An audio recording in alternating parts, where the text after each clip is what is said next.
talk about guns. What would you do if someone broke into your home and had a gun? Well, the ideal situation would be for you to grab your own gun so that you could defend yourself. The robber isn't going to say, "Oh, this is a gun-free zone. My bad. I'm going to go to the kitchen, grab a knife. I'll be right back. Stay here." No, that's just not how it works in real life situations. The individual is obviously not mentally stable, and if they're breaking into your house in the first place, I don't think they're going to be too worried about using any illegal guns or any gun for the matter. Any type of violence is not at the fault of whatever weapon is being used. I grew up in a very small town in Idaho where many people had at least one gun in their home. My dad had about 6 guns in our home, and my siblings and I each had a gun of our own as well. Needless to say, we were around guns growing up all the time. We often went shooting targets for family home evenings even. Many families near us had similar situations, and there was never any gun violence in our area.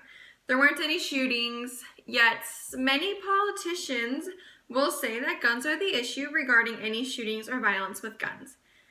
An increase in gun control or banning guns will not solve violence. If you're wondering why this is important for you to know, let me tell you.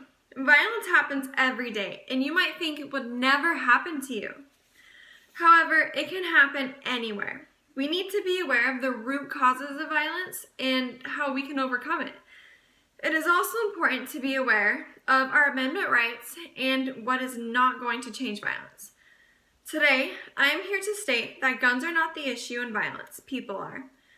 I am going to state issues that are aligned with adding more gun control, what the real issue in violence is, the factors that come into play regarding the real issues in violence, and what actions should take place in preventing more violence in the future. Many politicians today are trying to ban most guns and threatening to have individuals sell back any guns that they are trying to ban back to the government.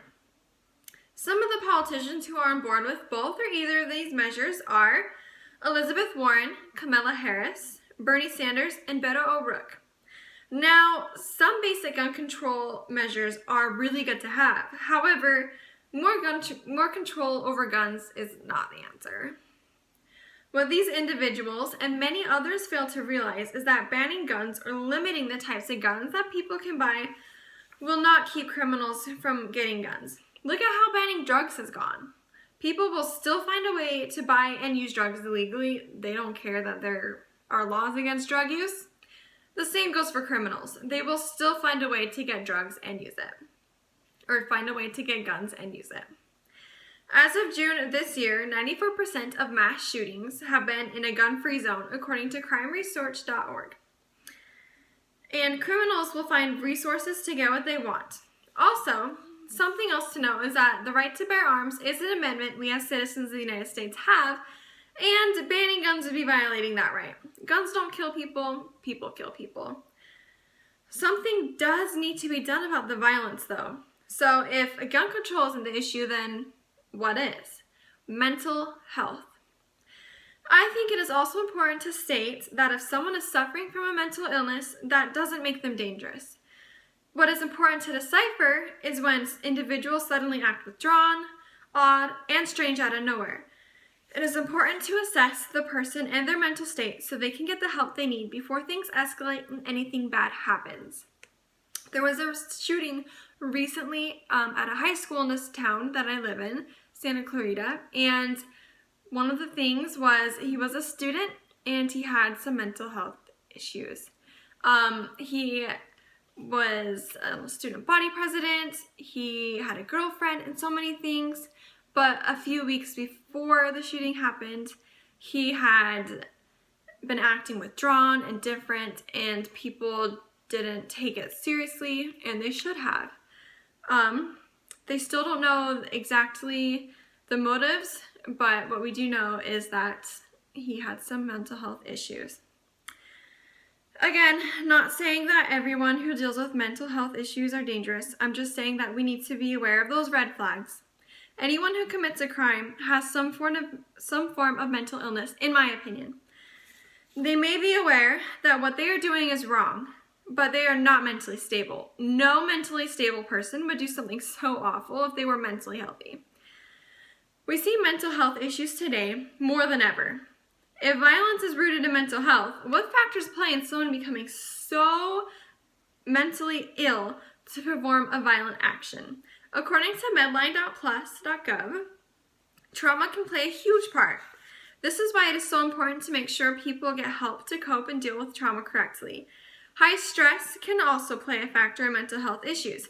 A big setback in mental health, according to independent.co.uk, is also social media. Social media is a place where people can get bullied on top of possibly being bullied at school or work or other places.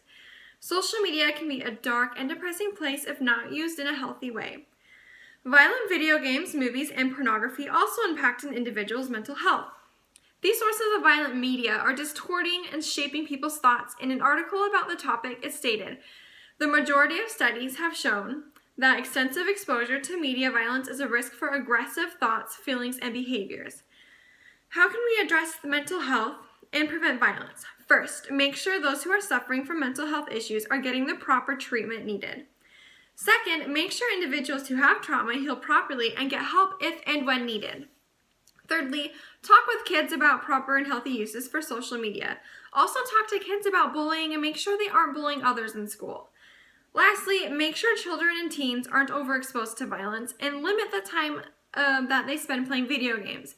Adults should also take this to heart. In conclusion, it is obvious to see guns are not the root cause for violence. It is much more complicated than that. Banning some guns and applying more gun measures is not the answer.